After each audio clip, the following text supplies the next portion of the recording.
Hello po mga idol. Kasalukuyan na bumibiyahe po tayo ngayon patungo tayo ng Devil's Mountain. Ngayon lang ulit po tayo makakabalik sa Devil's Mountain mga idol.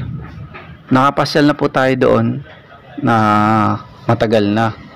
Hindi pa simentado yung daan. Bali rough road pa po yung daan patungo doon. Ngayon minabuti natin na magbalik doon at makapag-vlog at nang ma-share po natin sa ating mga viewers kung gaano kaganda ang Devil's Mountain at ganun din yung mga dadaanan natin ng mga magagandang tanawin sa daan. At ayun mga idol, dito na tayo sa part ng Yaw-Yaw Uno Morta. At ang kasunod po nitong barangay na to ay Batasan na.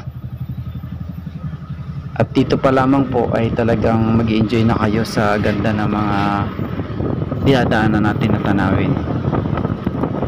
Ayan o mga idol. Ito yung mga na dadaanan natin na tanawin sa daan. Ayan o. Kakaiba po talaga pagka dito ka sa probinsya. Ibang iba yung mga view na dinadaan natin, kakaiba at talagang mag-enjoy ka sa biyahe pa lang patungo doon.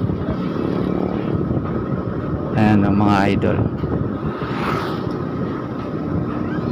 Dati po kasi yung patungo doon sa mismong Devil's Mountain ay medyo mahirap bumiyahe doon dahil nga po hindi pa simentado yung daan.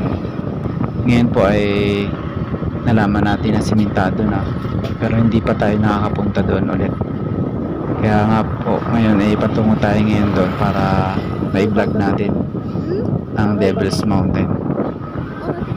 At ayun, talaga nakaka-excite po patungo doon. Nakakita natin yon ang Devil's Mountain sa mga pictures lang at sa mga ibang vlogger na tutungo doon. Kaya yun, patungo tayo doon ngayon mga idol. Samahan nyo ako mga idol at mag-rides tayo patungo sa Devil's Mountain. Ang Devil's Mountain po pala ay matatagpuan ito sa Barangay Naitan, San Jose Occidental, Mindoro. Isa ito sa mga dinarayong pasyalan dito sa San Jose. Dinarayo to at pinupuntahan talaga ng mga iba't ibang vlogger po dito sa Pilipinas. Hindi lang dito sa probinsya ng Mindoro. Sinasadya talaga to ng mga vlogger, mga galing Manila, yung iba galing sa Mindanao. Ito po talaga ay kilalang kilala na sa hindi lang dito sa aming probinsya kundi sa buong Pilipinas na po. Kung mapapansin nyo po mga idol, dito pa lang sa daan ay mag-enjoy na kayo sa ganda ng tanawin. Ayan o, ito yung dalawang bundok na tinatawag na bundok ng Sosondalaga. Mapapansin nyo po na parang Sosondalaga talaga ang forma niya.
At dito mga idol pangsamantalang tumigil tayo para mag picture taking.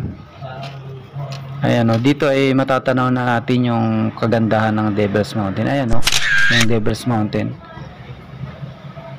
Ayan mga idol.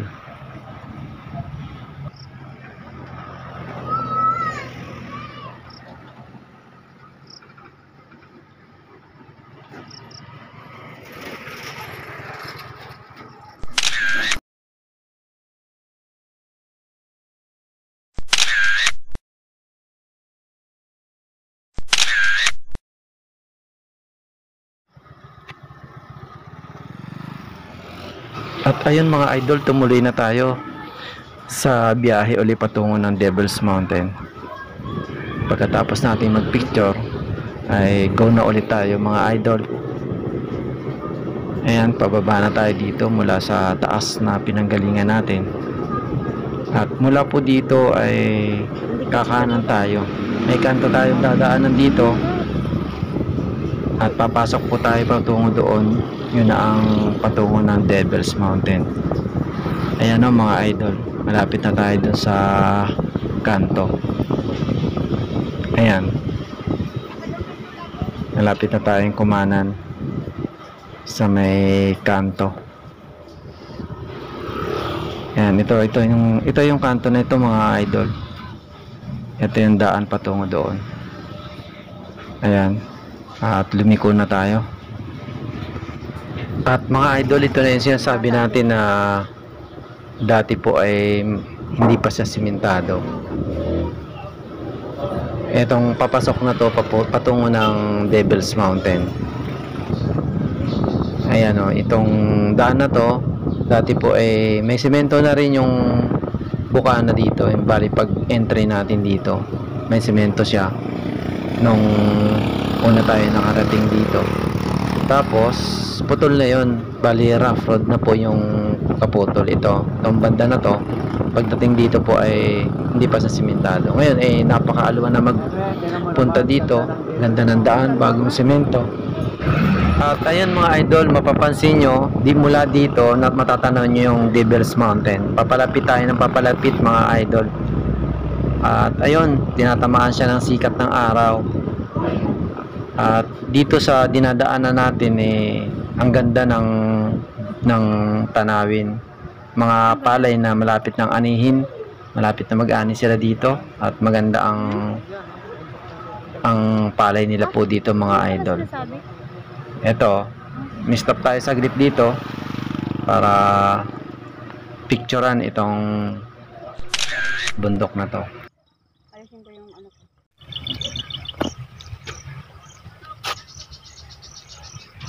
Ito mga idol, ito yung yung bundok ng Susundalaga. Ayan Ang dalaga. Hindi. Maganda rin pala sa vlog ko ganito. Oh, daddy, ang ganda ko dyan. Yan, ang ganda ko. Pala, maganda yan dun Saan? Oo nga, ang ganda. At ayun mga idol, tumuloy na ulit kami patungo ng Devil's Mountain. Ayan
Mga idol, malapit na tayo sa mismong baryo ng Naitan, kung saan ay andun din yung Devil's Mountain.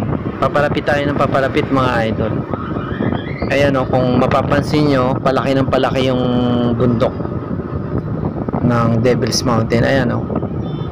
At ito na yung pinakabaryo ng Naitan. Ito yung school. Ayan mga idol. Ito yung baryo ng Naitan. At ito yung Devil's Mountain. Ang lapit na natin. Nasa gilid na tayo mga idol ng bundok na yan. At tutuloy tayo doon sa bagong gawang tulay din na nagdudugtong sa dalawang barangay ng Naitan. At yung tulay na yon ay nag-uugnay din dito sa Devil's Mountain at sa Insulman. Pagka ando na tayo sa tulay na yon, lalong mas maganda yung view na makikita natin. At ito, may mga nadaanan tayo mga idol na nagbibilad ng palay. Kasalukuyan nag-aani na dito sa lugar na to. At binibilad nila pagka na-harvest na yung palay. Ayan mga idol. Malapit na tayo dun sa bagong gawang tulay. Ayan o.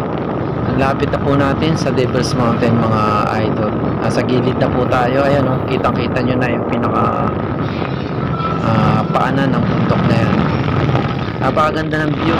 Wow! Kung malalapitan nyo to sa personal mga idol, napakaganda. Mapapawaw talaga kayo sa ganda ng tanawin dito sa lugar na to. Parang nasa ibang bansa, parang wala dito sa Pilipinas sa ganda ng view.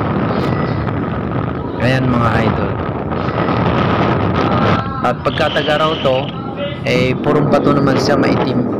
Ngayon tag-ulan, tinutubuan siya ng damo. Ayan ay mga idol, lapit na tayo sa tulay. Ayan, sumasampa na tayo unti-unti sa tulay na bagong gawa dito. May pinaka-ilog po dito mga idol. Ayan o. Medyo malapit na lumubog ang araw. Hapon na po kasi itong mga idol. Para malamig sa biyahe at malamig din sa lugar. Ito yung tulay na bagong gawa. Ayan mga idol, lumampas tayo para makita natin yung pinaka view talaga ng lugar na to. Natuwa tayo kasi simentado na po pala talaga itong lugar na to.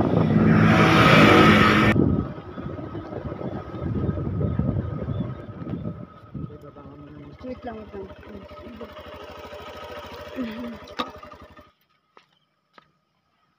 Oo, kaganda. Mga idol, andito tayo ngayon sa Devil's Mountain at ito, sa likod ko yung Devil's Mountain. Ayan o, kanina andun tayo sa may harapan nito, ngayon nandito na tayo sa likod. Ayan mga idol. At ito yung tulay, bali ito yung tulay ng ano, ayan o. Ayan yung tulay.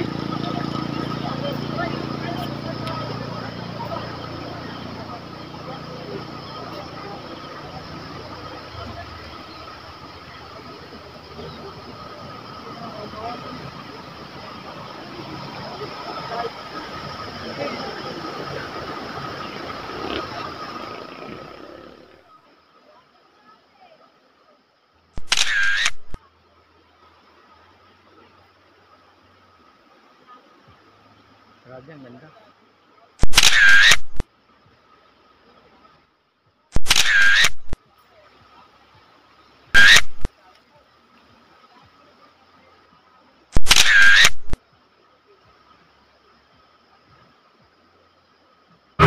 At ayun mga idol, may nakita tayong mga naligo doon sa ibaba ng ilog. Nag-picnic sila, mga kabataan. Napakaganda talaga ng view dito, panalo. Panalo mga idol. Second time na nagpunta tayo dito. Nung una hindi to ganito kaganda kasi wala pang tulay. Bali tatawid ka ng ilog, doon ka dadaan. patungo ng baryo ng Insulman. Hindi mo talaga masyadong mapipicture to. Hindi katulad ngayon, sobrang ganda. At ayun, yung mga nagpicnic, ayun mga idol. Panalo din dito magpicnic sa ilog na to. Malinaw ang tubig at may mga bato na puti na malapad na nakalatag sa tabi ng ilog. At ayun mga idol, lubog ng araw. At naghahanda na rin tayo para umuwi. Sobrang nag-enjoy tayo sa lugar mga idol. At babalik-balikan natin to